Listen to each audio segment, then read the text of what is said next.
pretty large and chunky set of balance tuning coming out today, a couple of days later than we would usually expect the changes coming, but it's a pretty good thing that today we also get another round of raid testing in the beta of the War Within, which is good because now you get to test all of this balance tuning in actual game scenarios, not just in theory crafting speculation.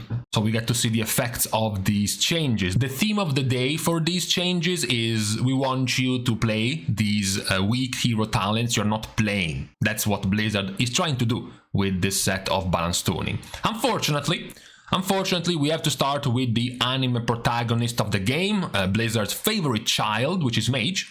Yes, of course, we now have an entire page or more filled with Mage, mostly buff changes. Yes, we have starving specs like Feral or maybe Prot Paladin, maybe the entirety of Rogue, why not Balance Druid, maybe Shadow Priest, all begging for changes. Blizzard is too busy showering Mage with even more attention. So one of the first changes is to try to make Spellslinger more appealing to Frost. As we know, Spellslinger is a default pick when it comes to Arcane, but not when it comes to Frost. So what Blizzard is doing is giga-buffing TLDR, practically doubling the damage of the effects of Spellslinger, but only the Frost version of Splinter Storm, not the one for Arcane. A similar treatment given to Sunfury, you might have remembered, talks about Sunfury being OP. That's true, but that was 1 month ago. After a significant set of nerfs given to Sunfury, it became quite weak, so now Blizzard is trying to buff it up a little bit more and buff it further for Arcane to make it more valuable for them, since they never played Sunfury. They went straight to Spellslinger. That's another attempt of making an underplayed hero talent work for Mage. Then when it comes to flat buffs, you have many for Fire and for Frost. Frost gets a carpet bomb of buffs. Practically all of their damage is buffed by roughly 10%, with the exception of the extra buff given to your AoE, to your Blizzard damage, increased by 50%. Fire Mage gets a bit more finesse to their changes because they do get, similar to Frost, a set of simple buffs. Pyro, Phoenix Flames, Fireball, Flame Strike, all buffed. But they also get something that looks way larger, because it's Living Bomb damage buffed by 100%. Now, the reason why it's so large, as Blizzard points out, is our problem is the frequency of Living Bomb creating performance issues in high target situations. And even to the point that a single target build for Fire was still going down the right side of the tree, which is supposed to be your AoE side of the tree.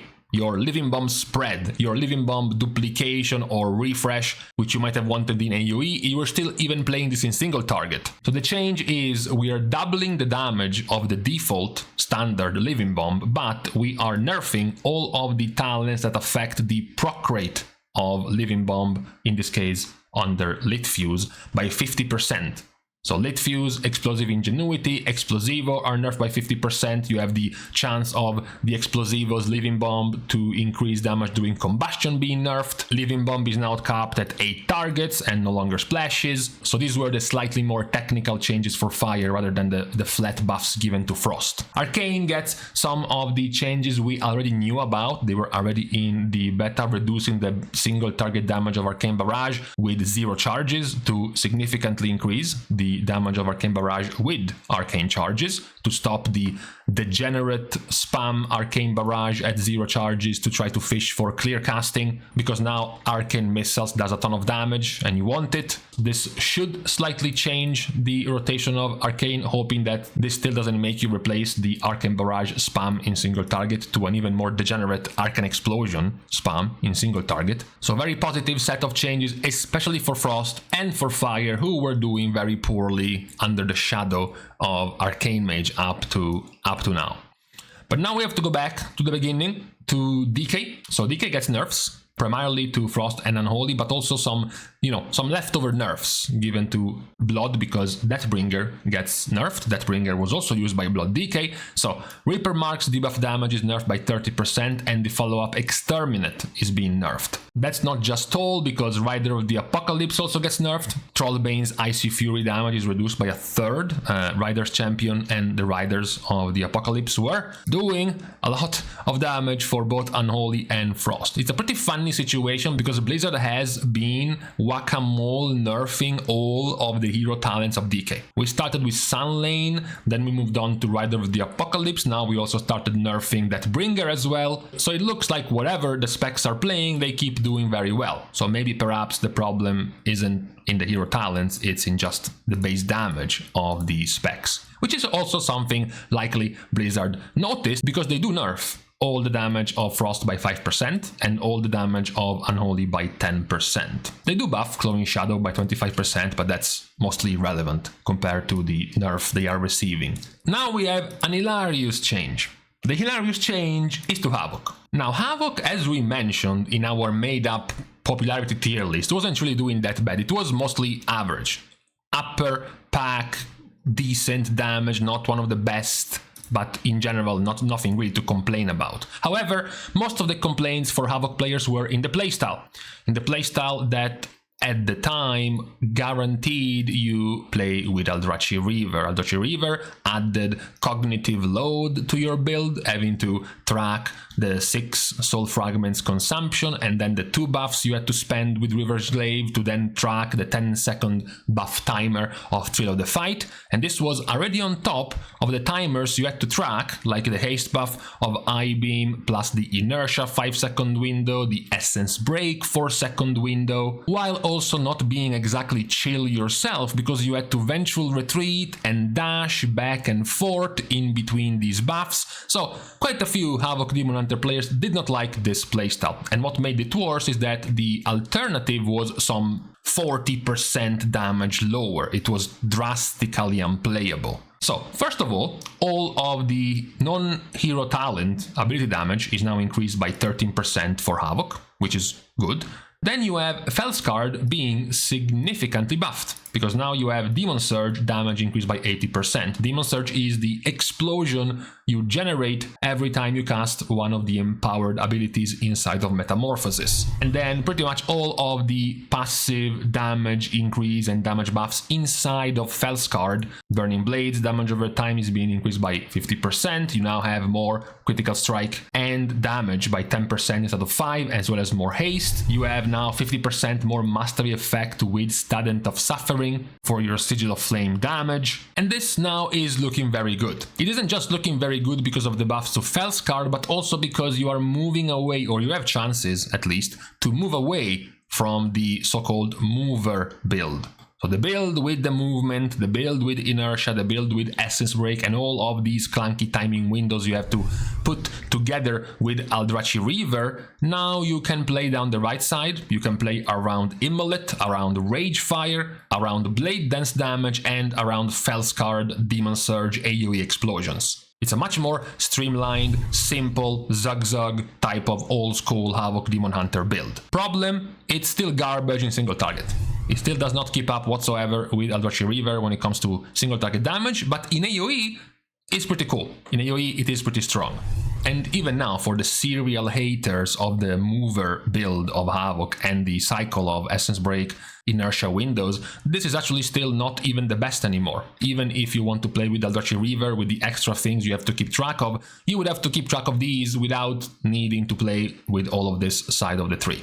So it's an overall definite improvement for Havoc Demon Hunter. Now, where we enter absolute disaster levels of changes is to Druid when it comes to balance. Because what we have right now for balance is practically, well, you know, nothing. There is nothing for balanced Druid. In fact, there is Guardian, there is Feral, and then there is a few hero talent changes. However, again, they are not really for balance. We have some positive changes for Feral, although Feral still has other problems, because they are increasing the dot damage, or rather the dot bleed synergy of Feral Druid. Again, this is something you might have read 50 times before. We are increasing Feral's damage overall, but especially moving some of their damage out of Ferocious Bite and into sources like Bleeds and Builders. This is something I have read like 14 times in the past 2 expansions, and the result is always this one. The result is that somehow, some way, Ferocious Bite always ends up doing a third of your damage. So they are increasing rip damage, they are nerfing Taste for Blood, Ferocious Bite damage increase, they are increasing the initial damage of pretty much all of your like generators. They are increasing the basic bleed of your Berserk. So a whole bunch of non-Ferocious Bite damage is being buffed. There is still just the question mark on whether or not this will actually turn out to work for Feral Druid. As I said, the disaster is that in here we are lacking balanced Druid Changes, which is at the moment one of the worst specs in the entire game in terms of balancing and tuning. They have gotten now to a disastrous situation where practically their Starfire is matching the damage of their spenders. You are practically encouraged to just play Starfire over your other spenders. Just get your spenders up to buff up your Starlord to give you your haste, and once Starlord is up and running, when you're playing with Eluna's Chosen, when you are playing with Lunar Calling to further buff your Starfire, that's practically all you're doing. What's even worse is that your generic talent tree is still quite bad. You are the squishiest at this point DPS spec right now, and your talent tree is awful. If you want to play single target, for example, all of this becomes useless. This also becomes useless. So after this, you have basically 1, 2, 3, 4 talent points to choose from or to possibly swap, because the rest is just irrelevant. The only out some degenerate players could have had is, well, at least we are doing top damage, so I don't really care. Problem, you're not even close to be doing top damage. You are doing top tank damage, that's true. You are at the top of the tanks, but that's about it. Now for Evoker, you have a tiny change, but a very cool one, because first of all, Animosity now increases your Dragon Rage by upwards of 20 seconds, making you have an upwards of a 40-second long Dragon Rage, which is already very good. Number 2, Titanic Wrath is now a 1 talent point. It's no longer a 2 out of 2, now you get 1 free point to spend, and even more so in the last bracket of your tree. So it's very good for you as a Devastation Evoker. Unless this very goodness is going to change your talent tree into going down the Firestorm build and starting to play Firestorm in single target, in which case that would be a little bit cursed. But it is still a pretty good buff for Devastation. Who is not getting buffs is, for the 17th time, Sentinel, because Symphonic Arsenal gets nerfed again. Talking about the theme of the day of buffing hero talents that Blizzard wants players to play is Dark Ranger, which gets massive buffs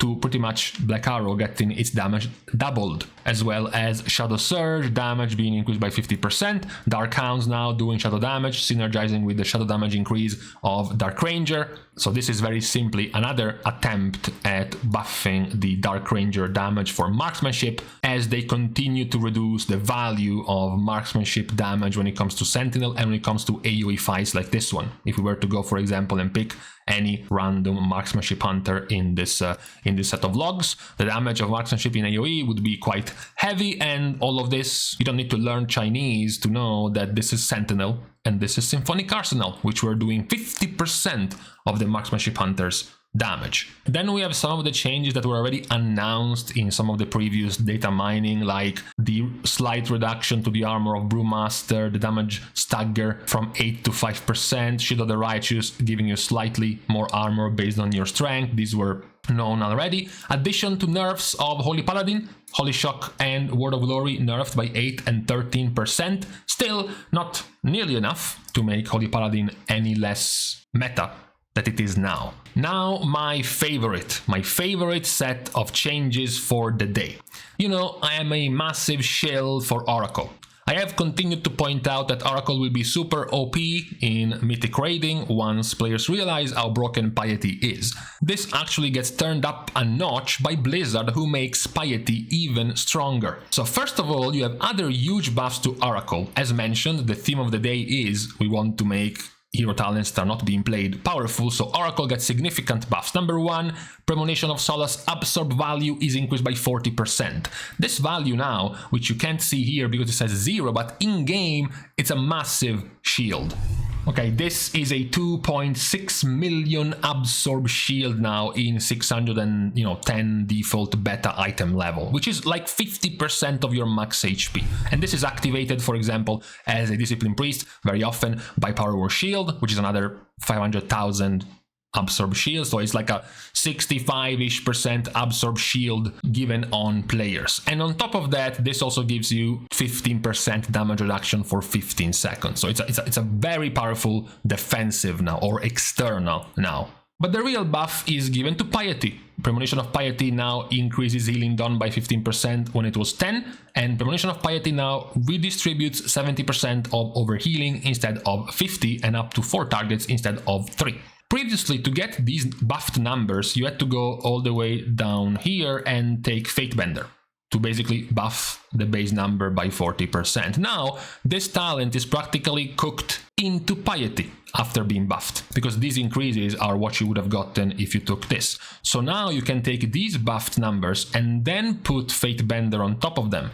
And the result is 21% more healing and 98% of your overhealing turned into a heal to up to 4 players for 15 seconds. This is a gigantic HPS throughput cooldown. It's arguably one of the strongest HPS throughput cooldown in the game, only matched by the very high ones, like Rewind, for example. But the difference is that this one will have half the cooldown of Rewind. There are also other massive QOLs to Oracle, especially to Discipline. The biggest one by far is Preemptive Care now increases the duration of Atonement by 3 seconds. It is massive.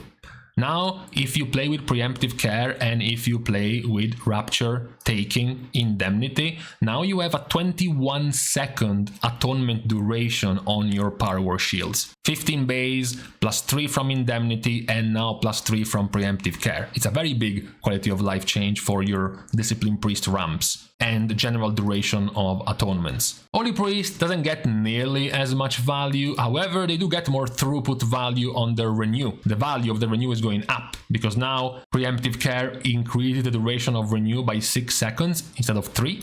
What is even better though is that now Preemptive Care works, because it previously didn't, works with the duration of Renew gained from Revitalizing Prayers and Lightwell. So the extra free procs that you could get of Renew from Prayer of Healing spam you could get in here, now you have a 12-second long Renew when it procs from this talent, and then when you take Lightwell now, you also have a 12-second long Renew. So much more value with Renew Healing, Renew Ticks in the changes to Holy, but not nearly as relevant compared to the changes that Discipline Priest have with the buffs to Oracle. Now Rogue, the hero talent 3 changes of Rogue are not that major. They are very slight compared to what they're getting in their default specs, because you have all damage buffed by 4% for Assassination plus auto attack, an extra 10% buff to Envenom, and an extra 10% buff to Crimson Tempest. For Outlaw, the buffs are even bigger,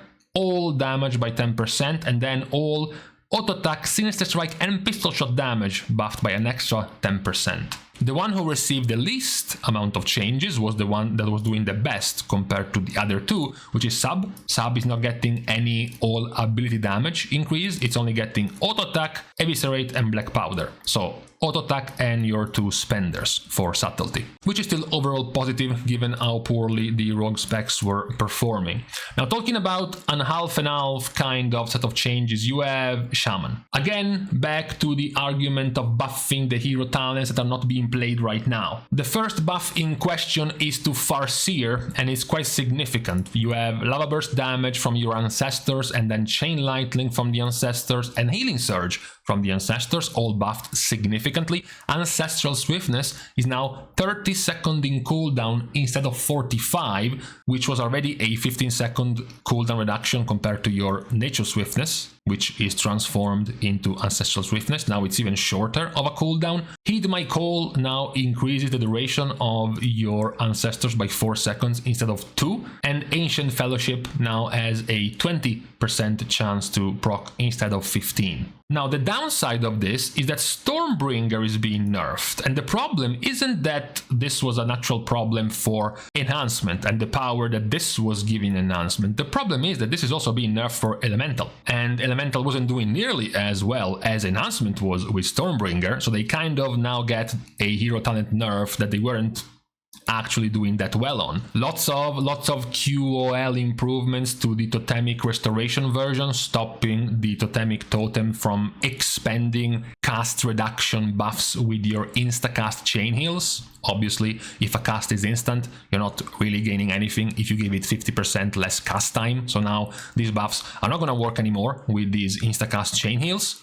If we were to look at perhaps one slight negative is the fact that now with these changes and significant buffs to Farseer, Elemental is kind of falling back into what they were doing already before, which is a fire build centered around machine gunning Lava Burst. That is a very similar situation to what they had before. Players will likely complain less because their damage now compared to before is sick. So I presume that will be the big divider on players enjoying the new changes compared to complaining about them. The other biggest change for Shaman is, and I am vindicated by this because I complained about the terribleness of this talent, is that now Stone Bulwark Totem has a 3-minute cooldown, but the effect is significantly increased. Now the effect here doesn't show, but it's practically roughly a 40-ish% max HP shield, and then an extra 5 to 6% HP shield every 5 seconds after that. It is still obviously very poor. If you're comparing this to other specs, you know, this has less of an absorb shield than Dark Pact of a Warlock, despite Dark Pact having a 1-minute cooldown and this one having a 3-minute cooldown. On top of this, the old value was 900,000 and it had a 1-minute cooldown. This new value is 2.2 million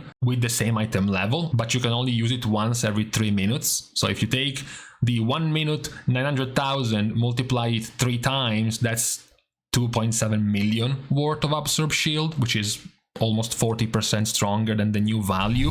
But of course, it's still good because this value comes all at once and can actually save you from being one-shot at certain dangerous moments. So overall, you take what you can get as an Elemental Shaman or Resto Shaman or Enhancement Shaman, given that you're not very tanky already. So this is still a fine change for Shaman. Last, scattered changes to the Warlock specs, not really getting much of anything despite not doing too well, honestly, besides Affliction, in the current results. There are a few fixes that actually turn out to be buffs, practically because they were reducing your damage you were doing, especially for Affliction, and further buffs to Destro, which was and continues to be the worst performing of the Warlock specs, so you get a significant buff to Rain of Fire, buff even more again to splash damage this time of Channel Demon Fire, and the same Soul Conduit nerf given to Affliction, less chance of refunding a Soul Shard, without really anything much for Warrior this time around.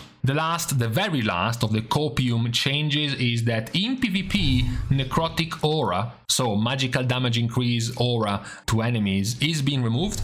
So at the moment the DKs are fully coping that it's being removed because it's totally being given to DKs as a baseline because DKs are still missing a raid buff. That's the copium angle for today. So with this we have the entire list of the changes given to the specs as usual. Anger and disappointment at the amount of attention given to Mage, but besides that you had the positive direction of trying to buff multiple hero talents that at the moment are being considered quite too weak to be played. So it's a good type of set of changes for today. Yes, we're still missing a few specs, stuff we wanted to see a bit more focused on, like Shadow Priest, like Balance Druid, like Protection Paladin, even Brewmaster. No news of Augmentation. Evoker being deleted is also a bad hit for us, but in general we can say most of these changes were pretty positive overall. So for today, on this Thursday, right before checking out the actual results from the testing of these tuning changes in the raid testing of the beta that's coming soon, we are now leaving each other.